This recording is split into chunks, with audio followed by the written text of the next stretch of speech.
Bienvenidos a Club de Prensa en NTN 24. Transmitimos desde Washington, a 3 cuadras de la Casa Blanca.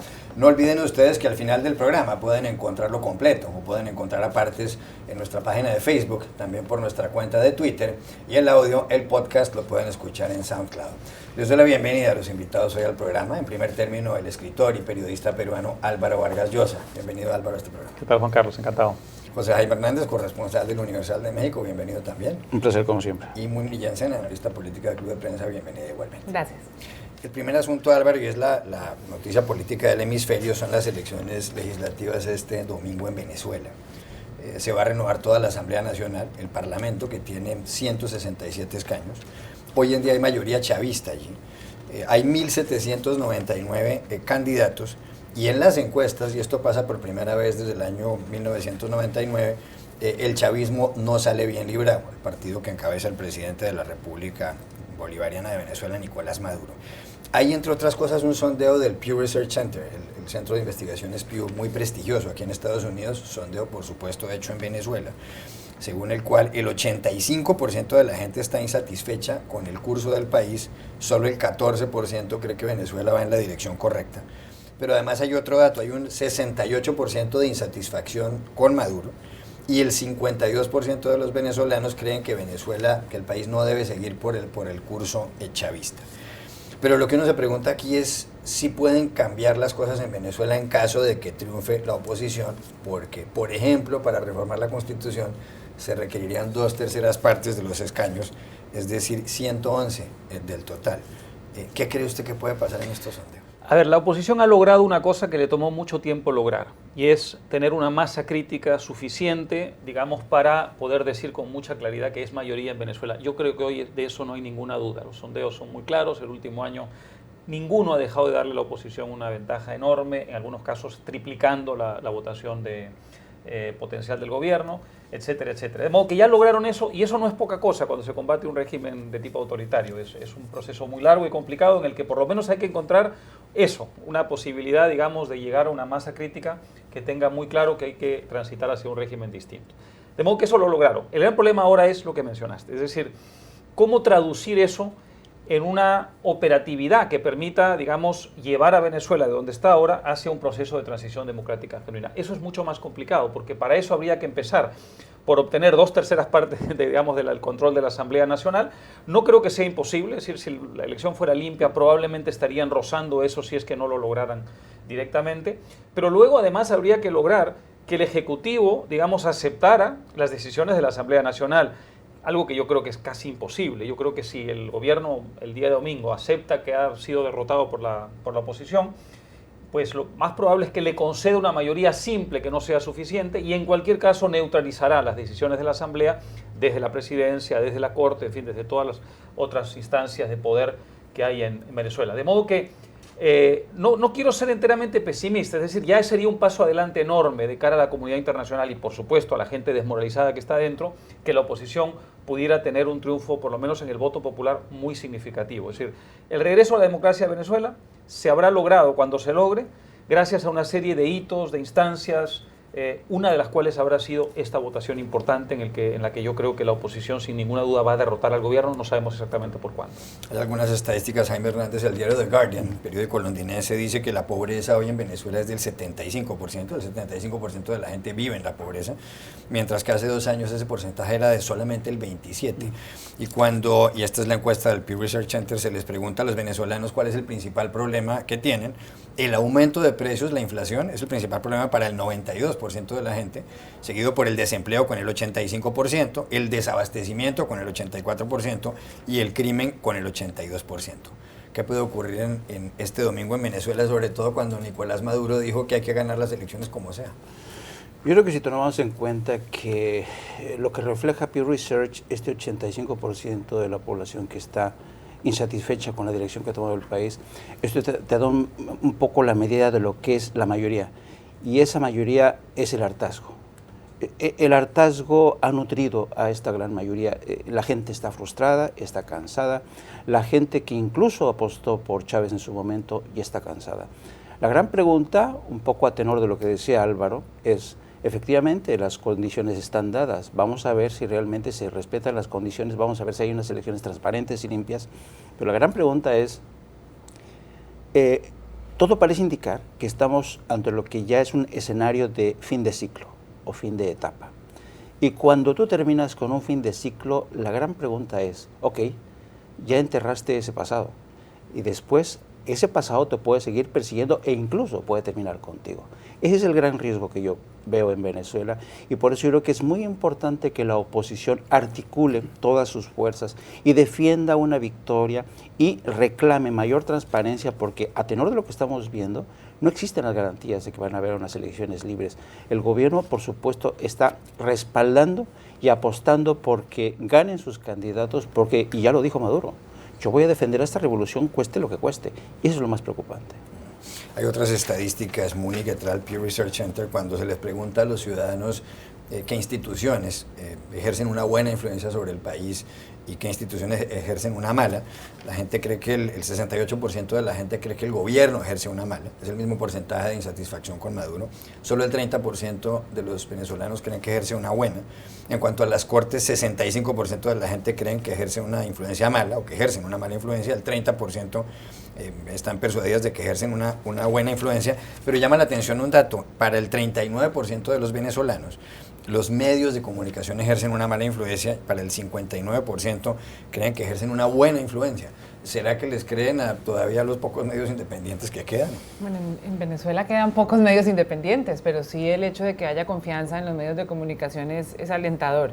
A mí lo que me llama muchísimo la atención es cómo unas elecciones parlamentarias en un país latinoamericano que ni siquiera es de los 3 más grandes hayan acaparado la prensa mundial, y eso apunta al tamaño de la crisis que vive Venezuela, al desangre que está viviendo tanto a nivel económico como a nivel de su propia democracia, y al desmoronamiento que es patente para la prensa mundial. Repito, la ausencia de verificación y de monitoreo de estas elecciones quizás se compensa por realmente un escrutinio mundial que se está haciendo. Me llama también la atención ver que el Pew Research Center hizo una encuesta sobre los resultados previos a una elección parlamentaria. Creo que eso no debe tener mucho precedente. Me llama la atención también la campaña del miedo de Maduro, que quizás al hacer estas, digamos, declaraciones de que saldrá a la calle y que seguirá luchando y que habrá un nuevo capítulo de la lucha bolivariana, es una declaración previa de derrota y la apelación a ese miedo. Y por último, creo que es muy llamativo la característica del votante venezolano, el 40% que se llaman ninis, que no son ni chavistas ni de la oposición, para dónde va a pegar en estas elecciones del domingo, y también los chavistas que están aburridos con Maduro. Entonces yo creo que hay, a pesar del rigor de las encuestas, un enorme sentido de incertidumbre de los próximos días y un riesgo de violencia bastante preocupante. Sí, no, y el otro problema que hay que recordarle a la gente, las reglas de juego hacen muy complicado que se pueda traducir el voto popular en una mayoría en la Asamblea. En la última elección parlamentaria, en 2010, la oposición obtuvo 51% y sin embargo se llevó 98 escaños el gobierno y solamente 67, que luego se tradujeron en 65 porque expulsaron a 2 la oposición. De modo que para ganar, y además ganar de verdad y tener una mayoría parlamentaria, hay que obtener una cantidad de votos verdaderamente aplastante. De modo que las reglas de juego están hechas de tal manera que es muy difícil conseguirlo, pero también de tal manera que se puede exacerbar justamente lo que decía Muni, que es la indignación popular. Si yo soy un votante desesperado, que ya simplemente no puede soportar un día más este gobierno, y tengo la posibilidad, digamos, de ventilar mi frustración a través de un voto como el de hoy o el domingo, y sin embargo no hay manera de que en la práctica ese voto sirva de nada porque es muy difícil por las reglas de juego tener una mayoría parlamentaria, evidentemente eso va a exacerbar mi indignación. Es que en los estados de los llanos, donde hay menos población, hay mayoría chavista. Por ejemplo, para conseguir un escaño en el estado del Amazonas se requieren 160.000 votos, en cambio para conseguir un escaño en el estado del Zulia, que es un estado mucho más poblado donde está la oposición, se requieren 342.000 votos. Si pierde Nicolás Maduro, si pierde el oficialismo estas elecciones estrepitosamente, ¿será el principio del fin del chavismo? Yo creo que el principio del fin del chavismo comenzó desde hace ya un buen rato.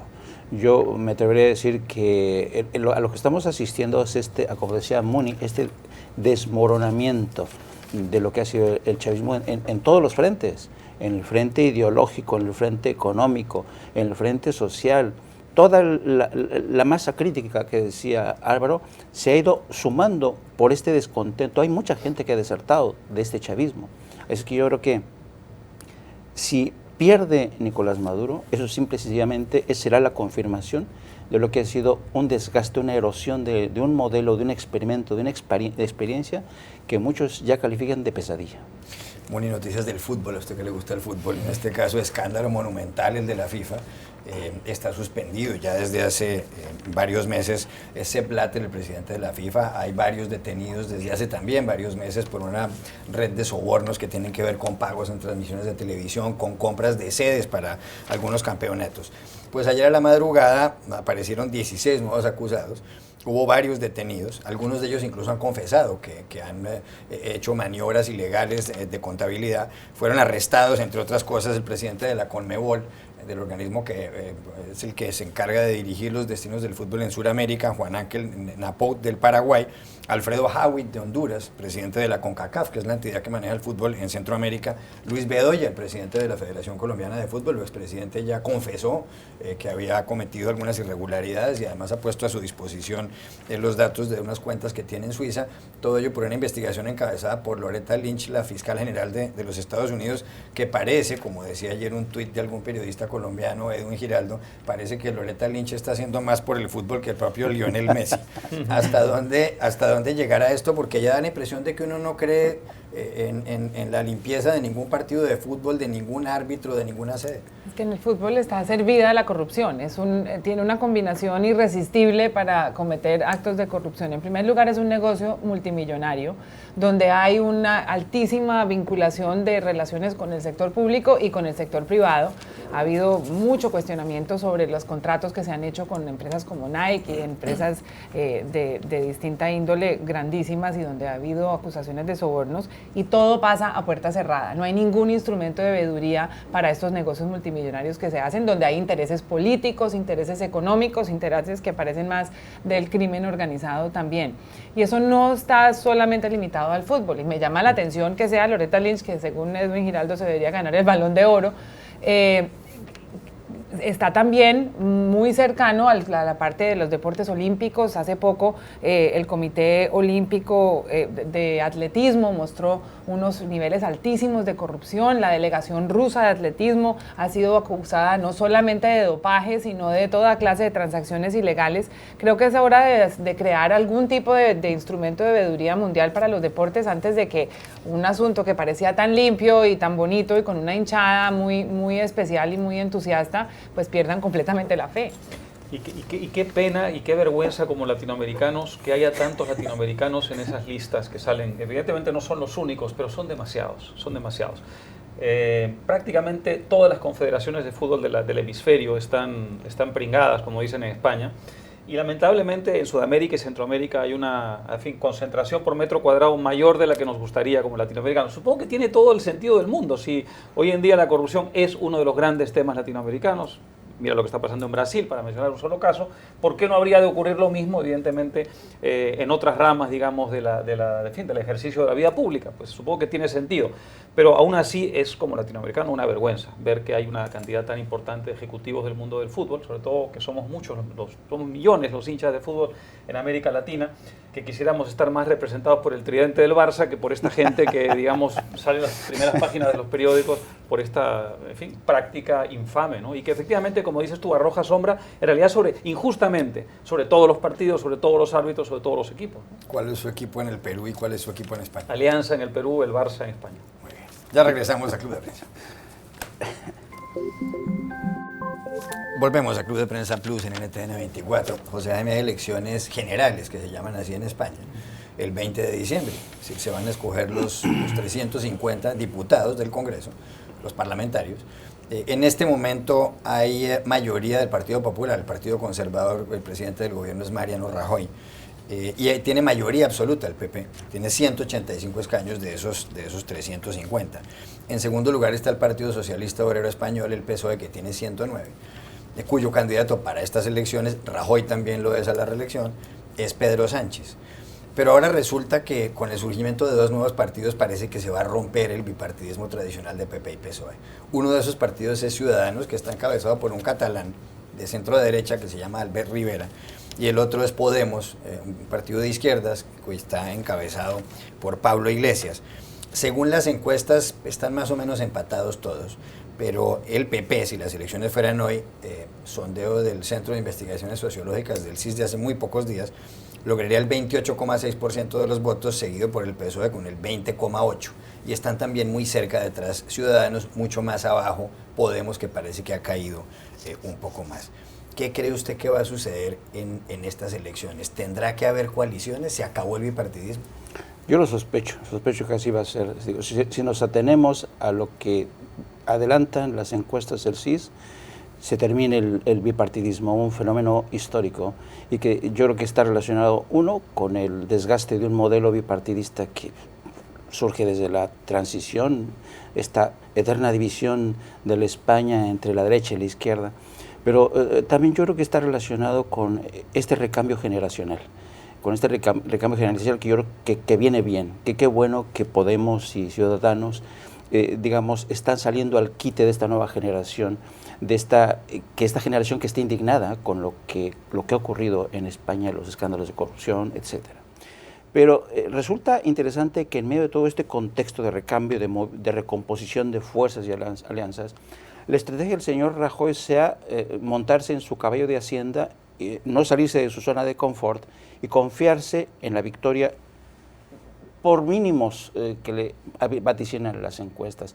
Hoy mismo, y me llamó poderosamente la atención, en un acto de campaña hoy, compareció al lado del hijo de Adolfo Suárez, junto a la estatua de Adolfo Suárez, para de alguna manera lanzar este mensaje: yo soy el hombre que sigue garantizando, que sigue tendiendo puentes, que va a ser la bisagra que va a permitir que España se mantenga unida ante esta crisis y ante este desafío independentista de los catalanes o de los vascos.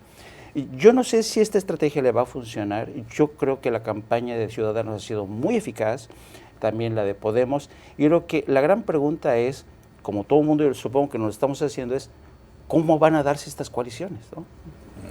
Álvaro, el comentario de José Jaime, que fue 12 años corresponsal en Madrid con respecto a estas elecciones del 20 de diciembre, es clarísimo. Usted ha vivido mucho en España.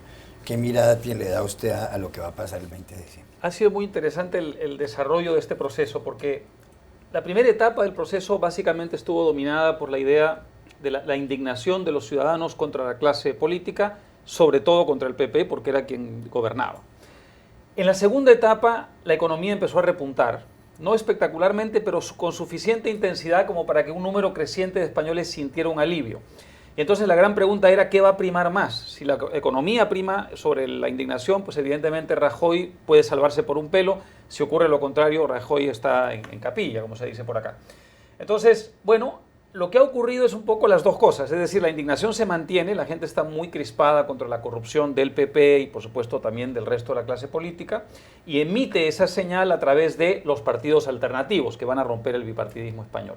Pero al mismo tiempo la economía ha seguido repuntando y evidentemente eso es lo que permite sostener a Rajoy en ese sondeo del CIS que acabas de citar. ¿Qué sospecho que va a pasar? Creo que lo que va a ocurrir es que Ciudadanos va a ser un poco el fiel de la balanza. Si Ciudadanos prefiere o cree que le conviene más aliarse con el PP, pues gobernará, digamos, la centro derecha con el PP probablemente encabezando esa coalición, o si Ciudadanos entiende que ya el desgaste es demasiado fuerte y que le conviene más a su propio futuro, digamos, aliarse con el PSOE, provocará el cambio de tendencia ideológica. Sospecho que lo primero es más probable que lo segundo, en función de un poco de la votación, pero, y esta es la gran pregunta, ¿le conviene a Ciudadanos permitir una coalición presidida por Rajoy? Yo creo que no. Yo creo que la condición que va a poner Ciudadanos es la cabeza de Rajoy. La gran pregunta es, ¿el PP aceptará pagar ese precio altísimo para gobernar con Ciudadanos? No lo sabemos. Yo creo que todo eso es muy interesante. Gran incógnita.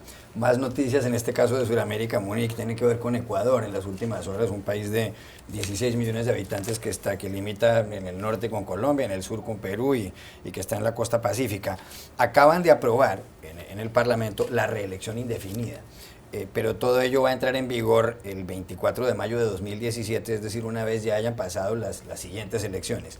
Rafael Correa, el actual presidente, que llegó al poder en el año 2007, no puede ser reelegido, y él mismo lo ha dicho. Sin embargo, hay quienes dicen que lo que él está esperando es que pueda pasar un periodo y que pueda volverse a presentar a la reelección, o que por lo menos alguien del partido del señor Rafael Correa pueda presentarse ahí a la reelección.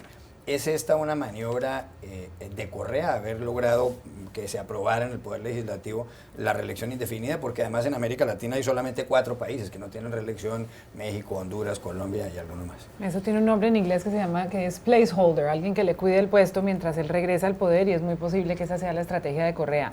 Se ha vuelto la reelección una especie de termómetro de democracia en América Latina. Hace un tiempo no existía en la mayor parte de los países, ahora existe en prácticamente todos. Eso se está reversando en casos como el de Colombia, que la reelección se ha reversado. Lo que llama la atención es que dentro de todo este paquete de medidas que aprobó el Congreso, hay una sobre los medios de comunicación, y es que las noticias, según estas reformas, son consideradas un bien público regulados por el gobierno. Es decir, adiós libertad de prensa. Si la ley de comunicaciones que pasó el presidente Correa hace unos años nos pareció drástica, pues esto ya lleva los límites a la prensa a unos límites, pues a unos extremos aterradores. Lo que a mí me llama la atención de Ecuador es que, a pesar de que hay indignación y la gente sale a la calle a apoyar a Correa y a protestar sobre Correa, en números el Ecuador no está tan mal comparado con los vecinos. Estaba mirando la inflación, no llega al 4%, a pesar de que el país está en caída, está entrando en una recesión, pues los pronósticos para el 2015 ni siquiera llegan a un punto negativo. Es decir, es un país que ha aguantado dentro de un vecindario que está bastante turbulento. Álvaro Vargas Llosa. Yo creo que lo de Ecuador va a depender un poco de la evolución de la economía, justamente lo último que mencionaba Muni. Efectivamente, digamos, la cosa no está tan mal como Argentina, Brasil y ciertamente Venezuela, pero tampoco está tan bien como los países de la Alianza del Pacífico, que no están bien, pero están, digamos, menos mal que los demás. Ecuador ya entró en recesión. Si la economía se mantiene en recesión un año o dos más, y las elecciones ecuatorianas son, si mal no recuerdo, el 2017, creo que se le complica muchísimo al gobierno la situación. Entonces, la salida hábil que ha buscado Correa es precisamente esta. No estoy yo en juego, y sin embargo lo que puedo hacer es mover desde el gobierno los hilos del poder para asegurarme que sea un sucesor de Alianza País, es decir, de mi movimiento político, y como dice Muni, que me cuide el lugar o la plaza hasta el próximo gobierno. Todo eso hoy día es realmente muy difícil de pronosticar. Va a depender muchísimo del deterioro económico. La oposición hoy día empieza, yo no diría la oposición organizada, porque en realidad la indignación o el creciente descontento es una cosa más bien espontánea y desorganizada, pero es una masa hoy día creciente de gente. Si la oposición logra conformar alguna forma, digamos, de organización política capaz de reflejar eso, entonces las elecciones pueden ser muy, muy peleadas. Últimos 3 minutos de este segmento. Aquí en Estados Unidos hay elecciones presidenciales dentro de 11 meses, en noviembre de 2016. Se asume que la candidata demócrata va a ser Hillary Clinton por las encuestas. Un sondeo de las últimas horas, en el caso del Partido Republicano, da a Donald Trump con el 36%, seguido con Ben Carson, neurocirujano, con el 14%, con Ted Cruz en el tercer puesto con el 16%, y más abajo Marco Rubio con el 12%. Jeb Bush ya está hundido con un 3% en esta encuesta de la CNN. Sin embargo, David Brooks, un columnista del diario The New York Times, dice que Donald Trump no va a ganar, porque el proceso mental que tiene un votante para decidir cuál es su candidato tarda varios meses, y que solamente a estas alturas la gente está oyéndole las cosas que quiere oír al señor Trump, pero que al final se dará cuenta de que el señor Trump no parece un hombre muy centrado. Incluso Nate Silver, en esta página web 538, que hace unos cálculos bastante sesudos, señala que el señor Trump lo está apoyando más o menos el 8% del electorado estadounidense. Muy brevemente, ¿será Trump el candidato republicano o no? Yo lo dudo francamente, no lo descarto, pero lo dudo. Y lo dudo porque el grado de volatilidad que ha introducido Donald Trump a lo que es la demoscopia, a la encuesta, es demasiado elevado. Es tanto como predecir qué precio definitivo va a tener un producto que promueve Amazon a través de su página, porque a ese mismo producto le cambia el precio más de 600 veces. Esto mismo pasa con este candidato. Es tal el grado de volatilidad que nadie sabe a ciencia cierta si podrá mantenerse.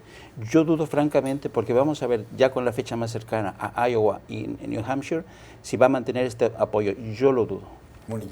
Creo que al paso que va sí va a ser el candidato, porque la estrategia que han seguido sus detractores, tanto dentro del Partido Republicano como en el Partido Demócrata, como en los medios de comunicación, no funciona. Hasta ahora no ha habido ataques tan frontales como se los merece Trump, primero por miedo a alborotar a sus votantes, que son unos fervientes creyentes en su campaña, y por otro lado, pues por no alborotar al propio Trump, que realmente cuando ataca a sus críticos es fulminante. Hasta que no haya un esfuerzo concertado del Partido Republicano, de los candidatos que están compitiendo contra él y de los demócratas y de los medios de comunicación, no lo van a bajar de donde están. Álvaro. Yo creo, así, David Brooks tiene razón en general, pero en una elección como esta, cuando tú tienes a una persona de tan alto perfil que dice tantas barbaridades, que tienen tanto eco nacional y sin embargo su votación sigue subiendo, ya no puedes decir que la gente no está prestando atención. Yo creo que estás más bien diciendo lo contrario, es decir, la gente, a pesar de todo lo que sabe de Trump hoy día, reafirma su voto en él y en algunos casos incluso adhiere a Trump sin haber estado antes en ese grupo político. Bueno, yo creo que eso indica que su voto es mucho más resistente de lo que creemos. La gran pregunta es esa: ¿el establishment conservador, el establishment republicano, va a movilizarse para tratar de abortar la candidatura de Trump? Yo no sé si se van a atrever, porque también tiene muchos riesgos. Acuérdate que la población está muy indignada contra los políticos, aquí también, en este país también, en particular yo diría los republicanos contra su propio establishment, y el riesgo de, digamos, lanzar una campaña así de blitzkrieg contra Trump es que eso, digamos, te perjudique a ti y de algún modo te termine marginando a ti. Entonces, es una decisión muy delicada la que tiene que tomar el establishment. Ahora, desde el punto de vista principista tendría que tomarla, porque ser representados por Trump en una elección tan importante como esa, un partido histórico tan importante como ese, es una vergüenza nacional. Sí. Ya regresamos a Club de Prensa Plus. True. Volvemos a Club de Prensa Plus en NTN 24 desde Washington. Muni Jensen, ¿para quién fue esta semana? Una semana nefasta, una semana fatal. Para Dilma Rousseff, presidenta del Brasil, indiscutiblemente la peor semana. Fue sometida a un juicio político o impeachment por parte del Congreso brasileño, acusada de irresponsabilidad fiscal. Es un juicio que es largo y tendrá varios pasos, pero que le suma un problema adicional a Dilma Rousseff, que está sufriendo con la caída de la economía brasileña, con un escándalo de corrupción que abarca el sector privado y todos los partidos de ese país, y con un escándalo constitucional que en este momento tendrá que afrontar y que evitará que en los próximos meses ella se dedique a tratar de sacar adelante la economía, a tratar de estabilizar la política, las relaciones internacionales y la reputación del Brasil. Estará en un proceso de desgaste en los próximos meses donde no podrá gobernar. José Jaime Hernández, ¿para quién fue esta semana? Una semana nefasta. Yo creo que es una semana nefasta para el presidente Obama, porque cada vez que en este país se produce una masacre, como lo que acaba de ocurrir en San Bernardino, con 14 personas que han perdido la vida, un acto de locura que nadie se explica, la estatura presidencial de Obama, su legado presidencial, encoge, se achica, y al mismo tiempo crecen instituciones como la Asociación Nacional del Rifle, que sigue mandando sobre los controles para la venta de armamento, que no hay nación que tenga más armamento en las calles o en las casas que Estados Unidos. Y no estoy sugiriendo que el presidente Obama sea el responsable de esto, pero evidentemente no ha hecho casi nada. No hay ninguna orden ejecutiva que haya ido más allá. Y a pesar de que ha denunciado una y otra vez esta situación insostenible, la cosa es que siguen ocurriendo este tipo de incidentes. Y hay un segundo elemento que también pasó esta semana. Human Rights Watch emitió un informe brutal en el que acusa a la administración Obama de no haber ejercitado acción penal e investigado a los miembros de la administración Bush que participaron en el programa de tortura de la CIA. Y esto, de alguna manera, si el presidente no toma acción, va a ser una mancha no solamente para su legado, sino también para el llamado excepcionalismo de Estados Unidos. Álvaro Vargas Llosa, ¿para quién fue esta semana? Una semana fatal. Con toda la maldad de un hincha del Barcelona, para el presidente del Real Madrid, dicho con el mayor respeto por los televidentes que son hinchas del Madrid. A ver, le pasa todo le sale mal, todo es un desastre, pero lo de esta semana ya fue como el colmo de todos los colmos. Y es que, en fin, para los que no saben rápidamente, se están jugando, entre otras cosas, la Copa del Rey, que es una competición importante, que además por el nombre que tiene, pues tiene un prestigio evidentemente en España. Y el Real Madrid salió a jugar a Cádiz, el partido de ida, y alineó a un jugador que tenía una sanción y que no podía alinear. Y las reglas son, en fin, relativamente claras, parece, y es que si alineas a un jugador que está sancionado y que no debiste alinear, pues ya te tienes que retirar de la Copa del Rey. Y esto ha dado pie, por supuesto, a burlas, mofas, en fin, a un Real Madrid que está con otros problemas porque perdió con el Barcelona, en fin, estrepitosamente, tiene un montón de lesionados, el entrenador... Eso era lo que quería decir usted en esta sección, es, que perdió con el Barcelona. el entrenador está cuestionado, y en fin, y ahora le pasa esto al pobre Florentino, que ha tenido que dar una rueda de prensa terrible, donde yo creo que cometió un error. Lo que debió decir: nos equivocamos, lo sentimos, pedimos disculpas, vamos a corregir, en fin, un gesto de humildad, sobre todo ante esta avalancha de críticas que está recibiendo. Pero en fin, prefirió atrincherarse y vamos a ver qué pasa. Ya regresamos a Club de Prensa Plus. Volvemos a Club de Prensa Plus en NTN 24 desde Washington. A continuación, verán ustedes una entrevista, porque pasó por aquí en las últimas horas, con Marty Baron, el director del diario The Washington Post. Un hombre que además es de los protagonistas, por supuesto representado por un actor de la película Spotlight, que se refiere a cómo destapó el periódico The Boston Globe, cuando él era el director de ese medio de comunicación, los escándalos de la arquidiócesis de Boston. Además, la revista Esquire se pregunta ya si Marty Baron, que actualmente dirige el diario The Washington Post, no es el mejor director de periódicos de todos los tiempos. No se lo pierdan. Gracias, Álvaro Vargas Llosa, por haber estado aquí. Gracias. José Jaime Hernández y Muni Jensen. Y queda con ustedes Marty Baron. Estamos en Club de Prensa en NTN 24 desde Washington y tenemos ahora un invitado muy especial. Se trata de Marty Baron, que es el director del diario The Washington Post. Gracias, Marty, por estar en este programa. Gracias por invitarme. Hay muchas noticias que tienen que ver con usted en los últimos días en este país. La primera de ellas, acaba de estrenarse una película que se titula Spotlight. Está dirigida por Tom McCarthy. Los actores principales son Mark Ruffalo, Michael Keaton y Liev Schreiber, que hace el papel, lo encarna usted. Esta película, a lo que se refiere, lo que muestra, es una investigación que hizo el diario The Boston Globe, del cual usted fue director entre el año 2001 y 2012, acerca de un escándalo que destapó el periódico sobre los abusos de algunos integrantes de la Iglesia Católica de la Arquidiócesis de Boston, abusos a menores de edad, escándalos de pedofilia y de pederastia. ¿Qué tan parecida es esa película a la realidad? La película está bien parecida a la realidad. El director y el escritor, el guionista, ellos hicieron una gran investigación de los hechos y me impresiona la exactitud de la película. ¿Cómo fue esa investigación? ¿Cómo fue la historia? Porque esta investigación empezó justo al día siguiente de que usted llegara, tomara posesión del cargo como director del Boston Globe. ¿Cómo fue eso? Bueno, un día antes de mi primer día de trabajo en el Boston Globe, había leído una columna en ese periódico y esa columna abordó el caso de un sacerdote con el nombre de John Gagin.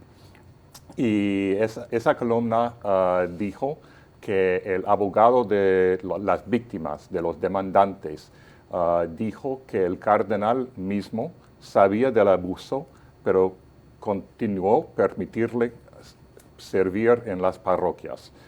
Pero el abogado de la iglesia dijo que esas acusaciones fueron falsas y irresponsables. Y entonces había leído esa columna y durante mi primera reunión, durante consejo de redacción. mi primer día de trabajo en el Boston Globe, hablamos de ese asunto. Y le pregunté a mis nuevos colegas si habríamos pensado en la posibilidad de una petición al tribunal para liberar los documentos, porque había documentos en el tribunal que estaban bajo el sello del tribunal. Y entonces hablamos de esa posibilidad y después de la reunión hablamos más de ese tema. Y entonces fuimos a la corte para tratar de liberar los documentos. Y con esa acción empezamos nuestra investigación y nuestra acción legal en la corte.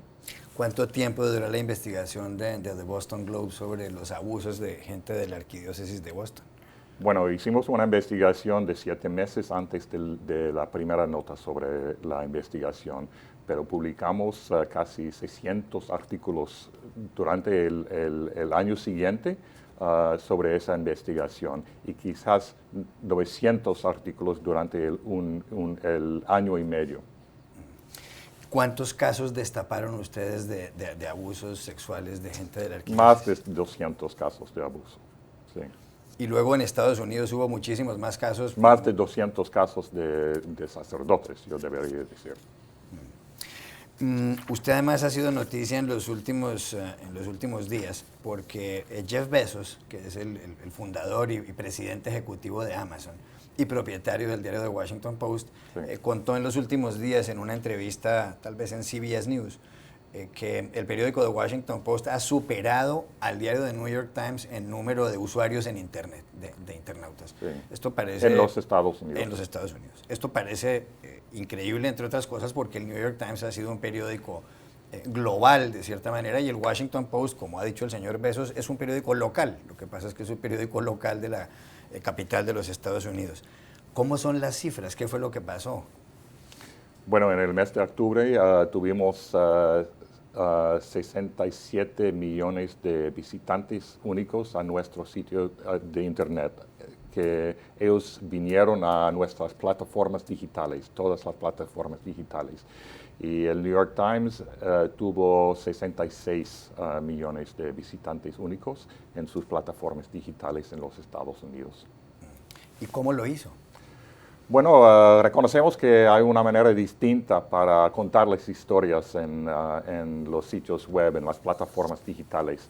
Y es una manera de contar las historias más conversacional, más accesible, y usamos todas las herramientas digitales que tenemos ahora, como los videos, los tweets, los documentos, y hay muchas herramientas digitales que podemos usar ahora. ¿Es distinta la manera de escribir en Internet para un periodista que la manera de escribir para una edición impresa? Sí, claro. Hay una manera distinta de escribir, es más casual, distinta en comparación con los periódicos, con la televisión, con la radio. Hay una manera distinta para cada medio. Y el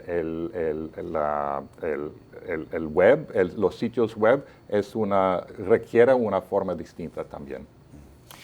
Superar al New York Times es un éxito, sin ninguna duda. ¿Cuál es la comparación en número de periodistas en la sala de redacción, en lo que llaman ustedes en inglés el newsroom, entre el New York Times y el Washington Post? ¿Y cuál es la comparación en el presupuesto que tienen? Sí, ellos tienen una redacción mucho más grande que la nuestra. Ellos tienen 1,300 personas trabajando en su sala de redacción y nosotros tenemos 700 personas trabajando en nuestra redacción. Le iba a hacer una pregunta sobre un caso que ha inquietado mucho al Washington Post y tiene que ver con Jason Rezaian, que era el jefe del buró del Washington Post en Teherán, en la capital de Irán, porque ha sido arrestado y además ha sido condenado por espionaje. No se conoce la condena, que además se supo hace muy pocos días, en este mes de noviembre.